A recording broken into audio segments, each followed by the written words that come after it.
Pasen al versículo 5. Sigue hablando de las maneras para alcanzar las metas. Hay maneras.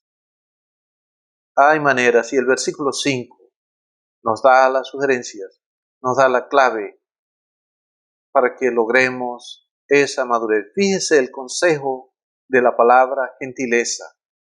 Note la palabra gentileza. Ahí dice, vuestra gentileza sea conocida. Mire, la gentileza es esto. No insista en cumplimiento de reglamentos. No insista en el cumplimiento de reglamentos. No le imponga reglas a otro creyente. No haga eso, porque eso no es gentil, eso no es ser amable. Si usted impone reglamento religioso en ese momento, ha dejado de ser amable, ha violado la norma de la gentileza. Use reglamento con usted. Cumpla todo lo que usted quiera, pero no le imponga a nadie, absolutamente a nadie, fuera de usted, reglamentos religiosos. Úselos en su propia vida, pero no para con otros. ¿Por qué? Porque eso no es ser gentil. Usted pierde la amabilidad cuando impone reglamentos. Entonces quiero darle esta observación. Mire, los reglamentos religiosos no se imponen a los demás creyentes. Usted estará preguntándose, si no puedo darle reglamento a nadie, entonces ¿qué hago? ¿Qué puedo hacer si no puedo dar reglamentos a nadie fuera de mí? Escuche con cuidado cómo Dios soluciona eso. Mire, los reglamentos verdaderos se cumplen bajo la motivación divina. Esa tarea es de Dios. Esa tarea es de Dios. Él sabe hacerlo bien. Él sabe cómo motivar a cualquier creyente a actuar de acuerdo a los reglamentos y a la convicción y al nivel en que se encuentra en este momentico. Dios lo hace.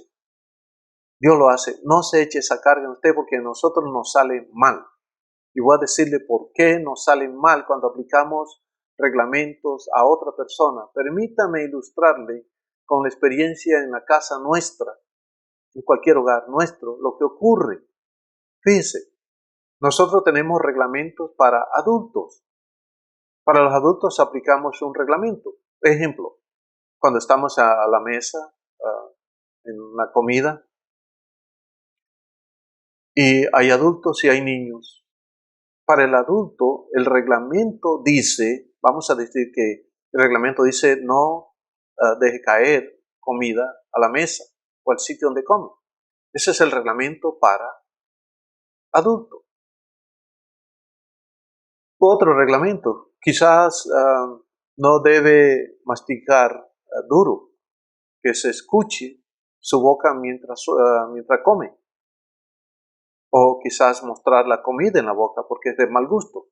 Vamos a decir que tenemos esos 3 reglamentos para adultos. Y hay niños en la misma mesa comiendo, y mientras se aplica el reglamento al adulto, esos mismos 3 reglamentos no se aplican al niño. Él tiene permiso de tumbar comida en la mesa, de verle de la comida en su boca y de sonar la boca si quiere. Y no hay problema con él. ¿Por qué? Porque él es niño. De la misma manera, en la iglesia acontece exactamente lo mismo. Cada persona está en su propio tamaño. Cada persona está en su propia edad, su propio reglamento, en su propia altura. Y Dios va a tratarlo de acuerdo a ese tamaño. Así que si pudiera comparar esa experiencia, quizás hay unos que ya cumplen los 3 reglamentos, otros que cumplen 2 y otros que cumplen 1. Lo más que usted puede hacer es guíele por el ejemplo a la persona, pero no le dé el reglamento que debe cumplir. Deje lo que Dios le convenza del reglamento y entonces el creyente funcionará bien. Otro ejemplo. Suponga que la norma de nosotros dice que debemos comenzar a tal hora y fulano llega después de la hora. Decirle, para que él se someta al reglamento. No le da convicción, le da una dependencia del reglamento y de esa manera falsificamos la vida cristiana. Eso no es convicción, eso no se hace. Por eso estoy sugiriendo que, mire, no insista en reglamentos de esa naturaleza. Deje que Dios le convenza del reglamento y la persona convencida entonces actuará de acuerdo a la Escritura. Esa es la clave. Y eso es lo del versículo 5. Pasen al versículo 6.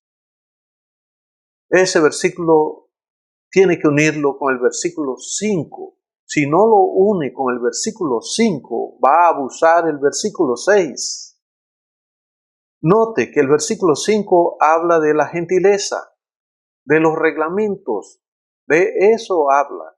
Cuando un creyente quiere que otro creyente se porte como él y que cumpla los mismos reglamentos y se los impone, entonces incurre en la violación de la gentileza y el creyente ha dejado de ser amable. Y en ese contexto es que aparece: por nada estéis afanosos. Estamos afanados porque el otro creyente no cumple los mismos reglamentos que los míos. Eso genera afán porque otro creyente no está en el mismo nivel de nuestros reglamentos. Si el otro creyente no se viste, o no come, o no camina, o no canta, o no evangeliza, o no enseña, en fin, cualquier actividad esa y no la hace como yo, entonces esperamos, decimos, ¿está mal en la vida cristiana? No, no esté afanoso. No se afane porque otro creyente no está cumpliendo los reglamentos que usted está cumpliendo. No se afane, no se afane. Eso es lo que dice. No se preocupe por el incumplimiento de los reglamentos religiosos de otros creyentes. Ese es el contexto del versículo 6. Y entonces, ¿qué hacemos? Dice Pablo. Si no me puedo preocupar porque otro creyente no cumple los mismos reglamentos que yo estoy cumpliendo, entonces, ¿qué solución tengo? ¿Qué hago? ¿Qué es el remedio para esto? Fíjese la respuesta. La respuesta de Pablo es orar para que Dios motive a cumplir los reglamentos de la vida cristiana. Que Dios se encargue de eso, pero yo no. Yo no como humano, yo no como creyente, y yo no como compañero de milicia.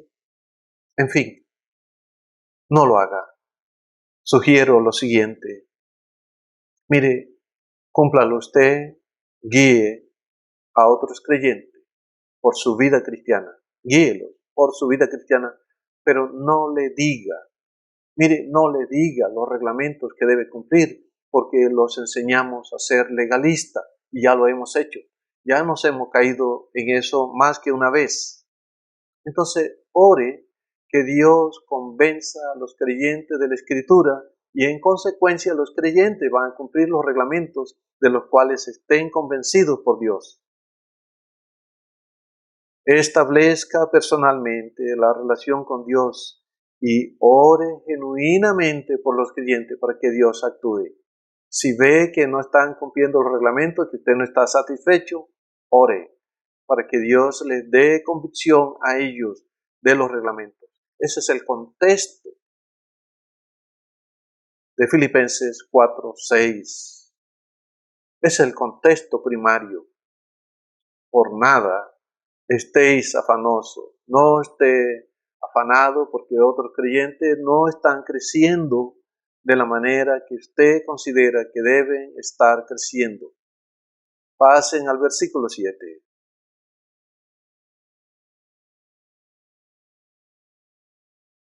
Y la paz de Dios que sobrepasa todo entendimiento.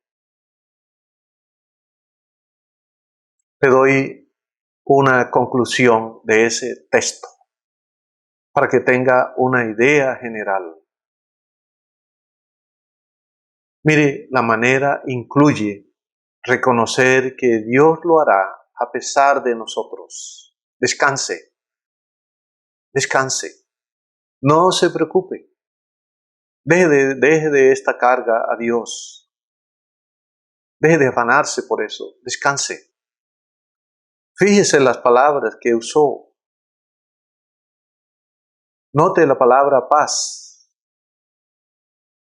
Note la palabra paz. Mire, esa es la integridad que Dios produce en los creyentes. Esa es la paz de Dios. Es Dios quien lleva a un creyente a ser íntegro, a cumplir todos los reglamentos que Él quiere que cumpla. Esa es la paz de Dios. Entienda eso. Así como nosotros estamos buscando ser más íntegro, de igual manera ellos están buscando ser más íntegro en otro nivel y Dios lleva a cada uno en su propio ritmo, su propio nivel. Y eso es lo que indica paz. La integridad producida por Dios sobrepasa la comprensión bíblica que tenemos en este momento. Eso es lo que está diciendo el texto. En otras palabras, el progreso espiritual dado por Dios va más allá de lo que nosotros pensamos. No tenemos conciencia de nuestro tamaño en este momento. Quizá tenemos ilusión en cuanto a eso, pero no tenemos conciencia de qué tamaño tenemos en este momento. ¿Por qué? Porque Dios está obrando más allá de lo que nosotros alcanzamos a ver y pensar. Y note el verbo guardará. Note ese verbo. La paz de Dios que sobrepasa todo entendimiento guardará vuestros corazones. Note ese verbo. Todos los pensamientos que usted produce, escuche con cuidado, los pensamientos que usted produce, Dios los guarda. Él se encarga en nuestra mente de hacernos producir los pensamientos necesarios para convencernos de los reglamentos que debemos cumplir. Esa es tarea de Dios. Dios nos va a motivar, nos va a convencer, nos va a animar para que pensemos lo que debemos pensar. Y Él va a guardar esa clase de pensamiento en nuestra conciencia, en nuestro intelecto, en nuestro recuerdo. Va a guardar esos pensamientos para que nos guiemos por ellos. Así trabaja Dios. Eso es la producción de pensamientos guardados en nosotros. Dios lo hace porque Él es bueno. Él es bondadoso. Fíjese en su experiencia que usted tiene buenos pensamientos y no se ha detenido a pensar por qué usted tiene buenos pensamientos. De vez en cuando malo, muchas veces malo, quizás la mayor parte de su vida malo, pero de vez en cuando tiene pensamientos buenos y bondadosos. ¿Por qué tiene eso? Mire, esa es la bondad de Dios con usted. Capte la idea que cuando esté pensando bien, lo bueno, lo correcto, lo amable para con otros, esa es una expresión de la bondad de Dios con usted. Y disfrute el rato, porque aprenda que aunque oramos que Dios es bueno, no distinguimos muchas veces cómo se expresa la bondad de Dios con tanto detalle. Al decir que guardará vuestros corazones, eso es porque Dios guarda su intimidad. En cada creyente Dios guarda la intimidad. Y ese verbo está relacionado con los que trabajan en las agencias militares. Ese verbo guardará tiene relación con un militar que está custodiando algo para que no se escape. Así es Dios. Entonces Dios es como un guardia en nuestro corazón que está vigilando que los buenos pensamientos que Él produce en nosotros no se escapen, no se vayan, los conserva ahí. Y por eso tenemos recuerdos de cosas buenas. Así es Dios con nosotros. Dios guarda la intimidad de cada creyente. Escuche con atención ahora. Dios piensa más de nosotros que nosotros de nosotros mismos. Él piensa más acerca de nosotros que nosotros acerca de nosotros mismos. Por eso Él guarda nuestros proyectos religiosos y nuestros proyectos mentales y nuestros proyectos espirituales. Así es Dios de bondadoso con nosotros. Note que está hablando de los pensamientos. Está hablando de los pensamientos.